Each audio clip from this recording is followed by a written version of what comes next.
Well, Steve, I have a question. We're here in Exodus, and what happens, it's been your experience, what's happened to people that are just bound and determined to stop God's ways and God's people?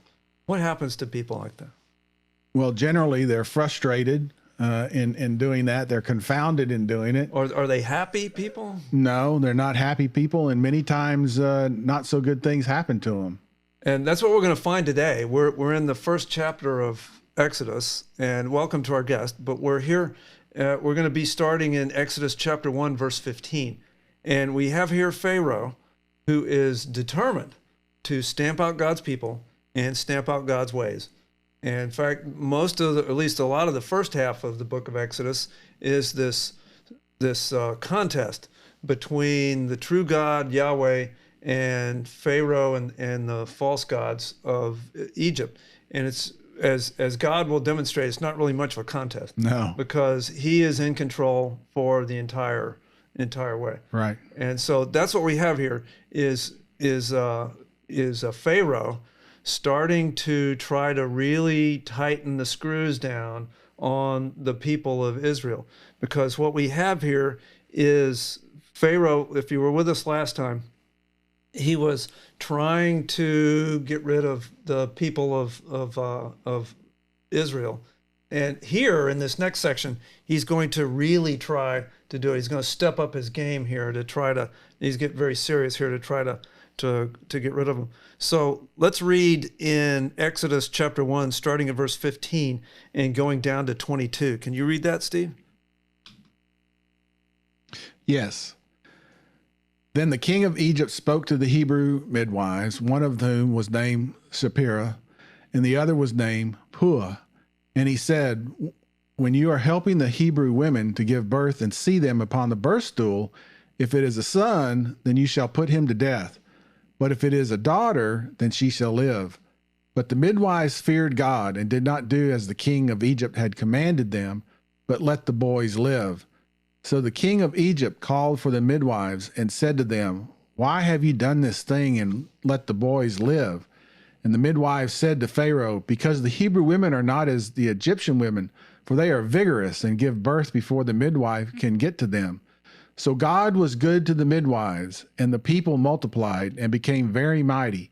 Because the midwives feared God, he established households for them.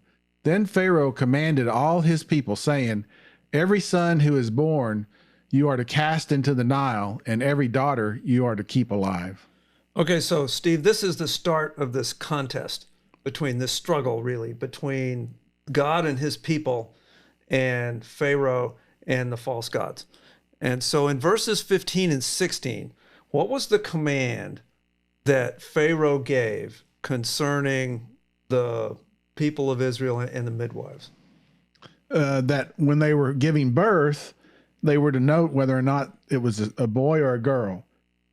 And if it was a boy, they were to kill the boy or to let him die. And if it was a girl, they were supposed to let him live. So it doesn't say in the text why just the boys, but it's not too hard to figure out. So why would you say, Stevie, you wanted to kill just the males?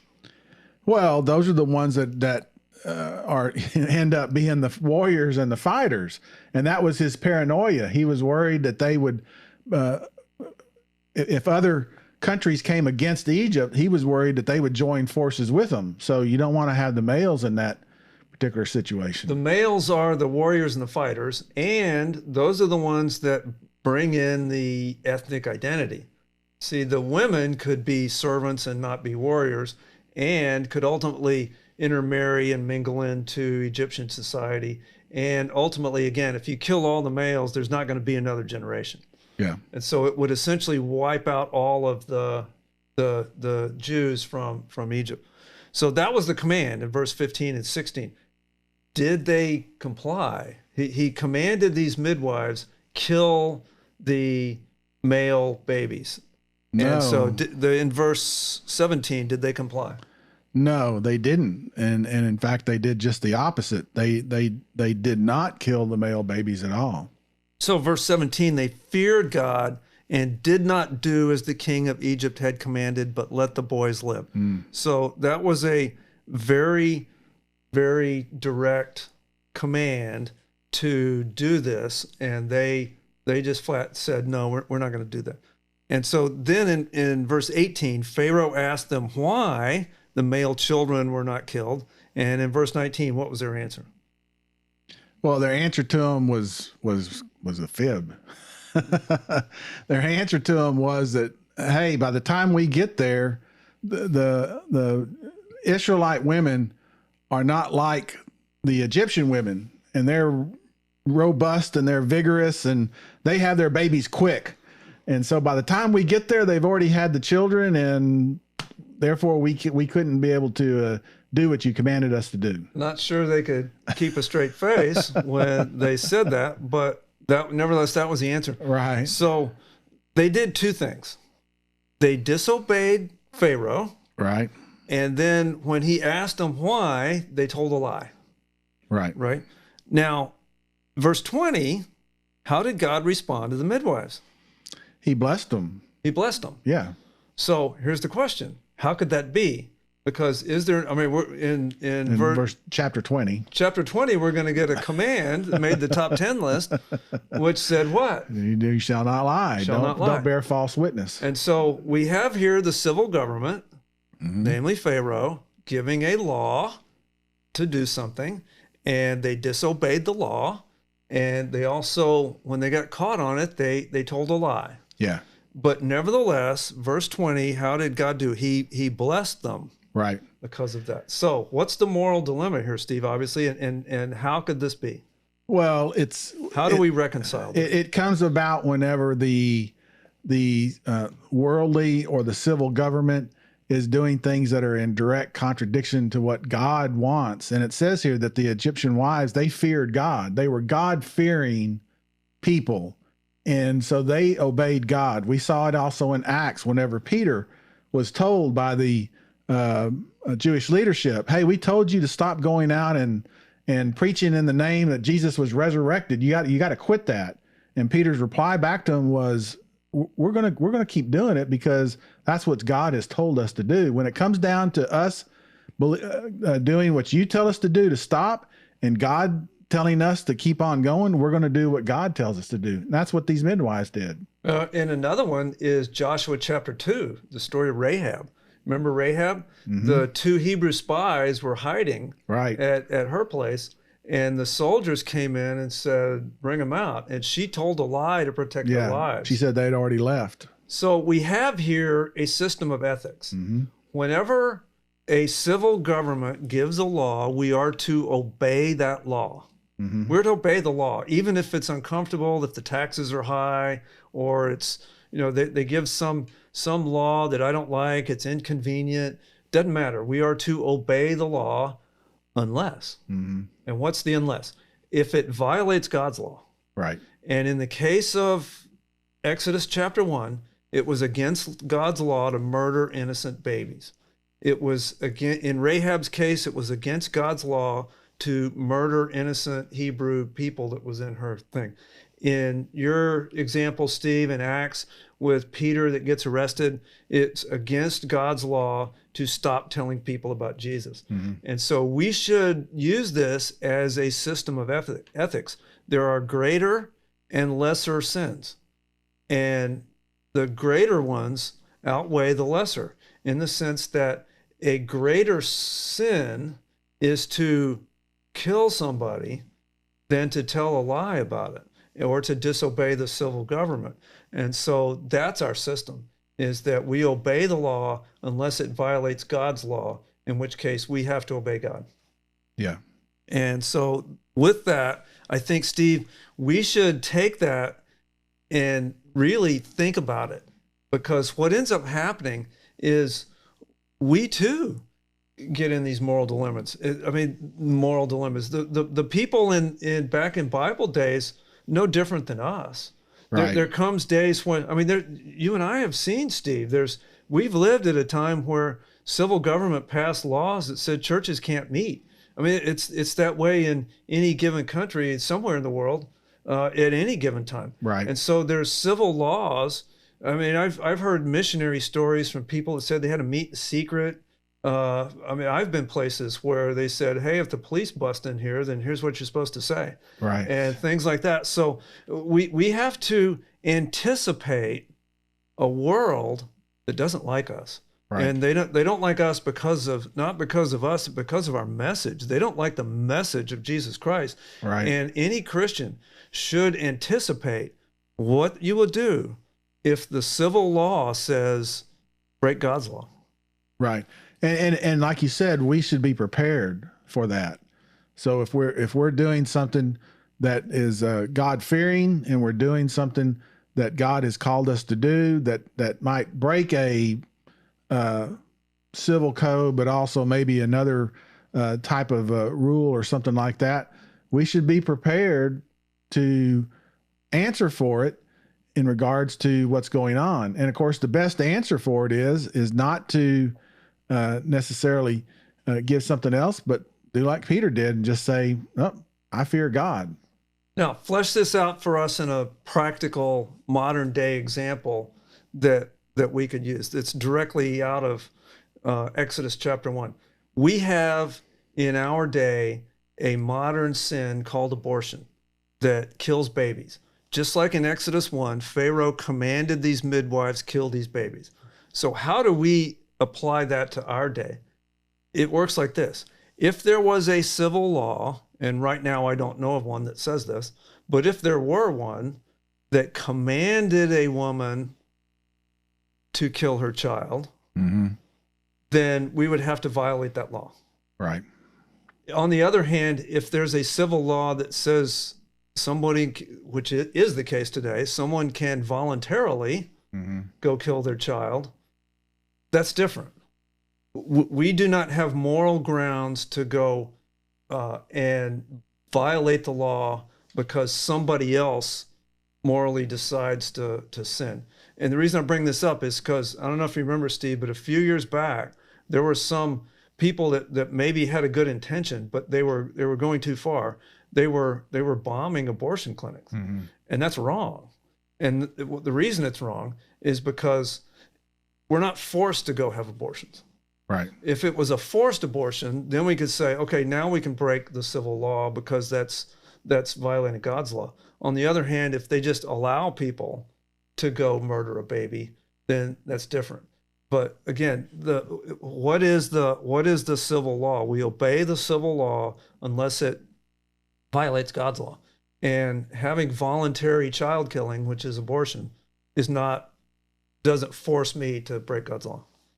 Right. But that also doesn't mean that we shouldn't speak out against it. And I know that you agree with that. So, right. Abortion is just that, is killing a life, and that we should speak out against it. We should be more like the midwives and fear God, right, and less like Pharaoh. And so then, verse 22, it says there, Pharaoh increased the violence against the Jewish people, and it even in verse 22 uses the word rigor, I believe, does it not? Verse 22 says, Pharaoh commanded all his people, saying, every son who is born to you are cast into the Nile, and every daughter you are to keep alive. Right. Right. So here's a question, Steve. What happens if we don't have God or his word as a moral guide?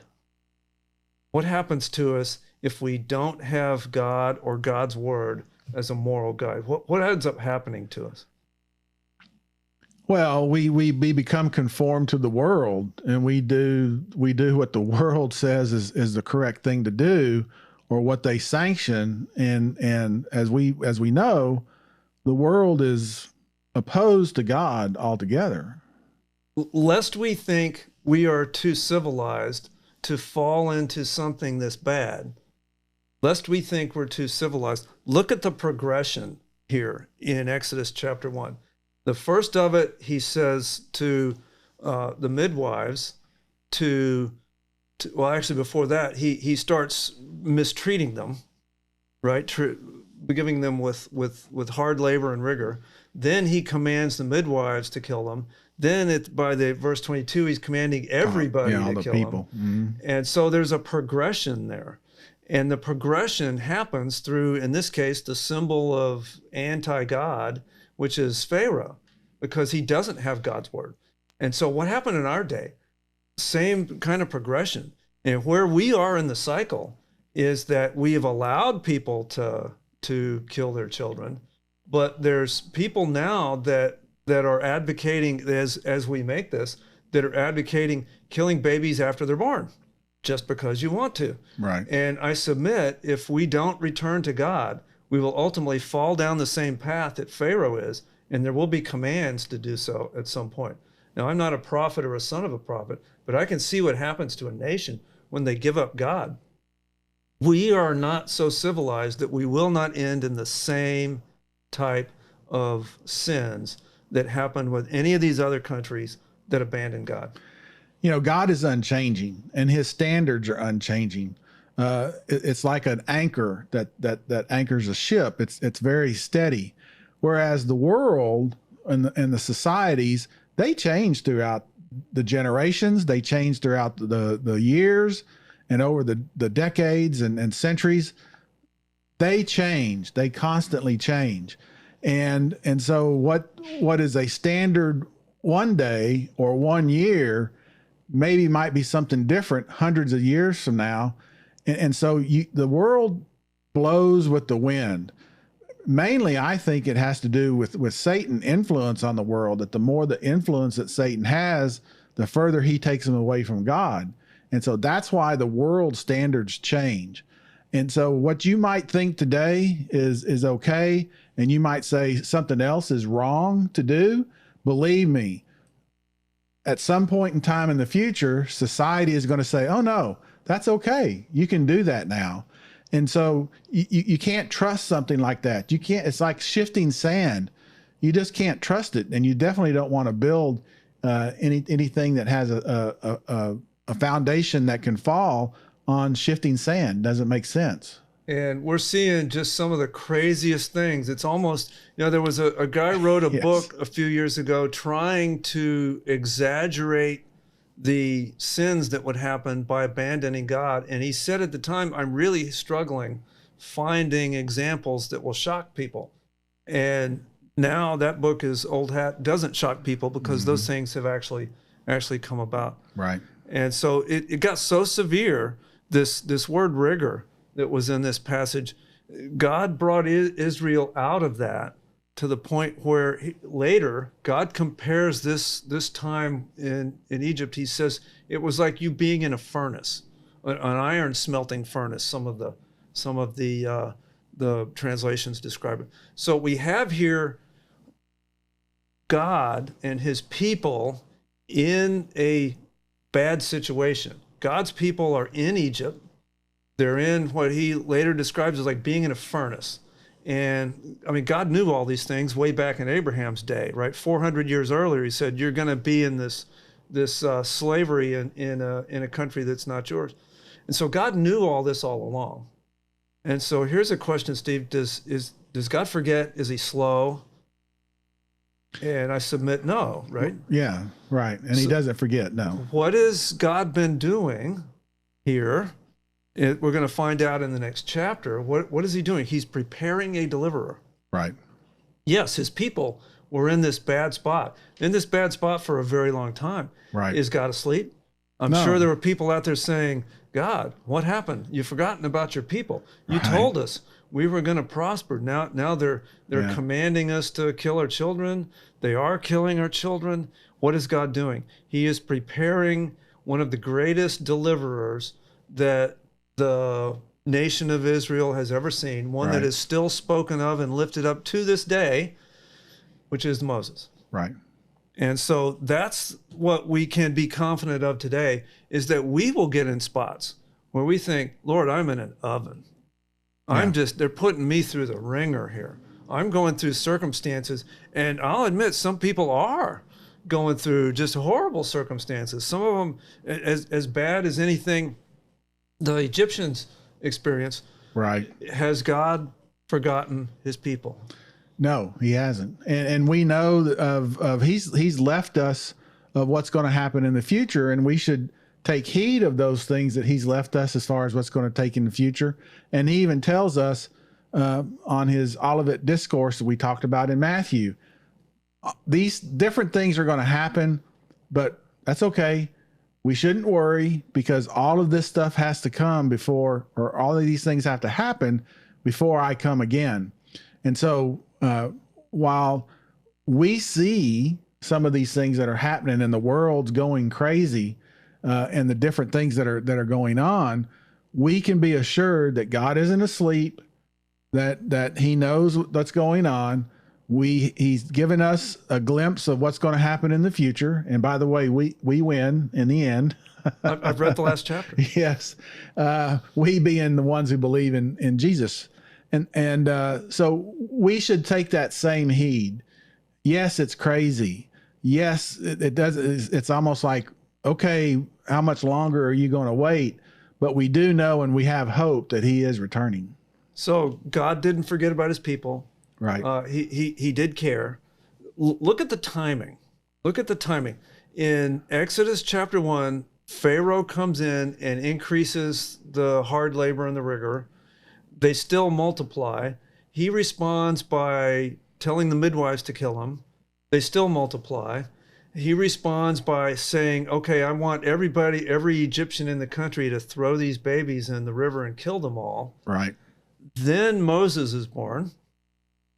And he spends how many years as growing up in Egypt? 40.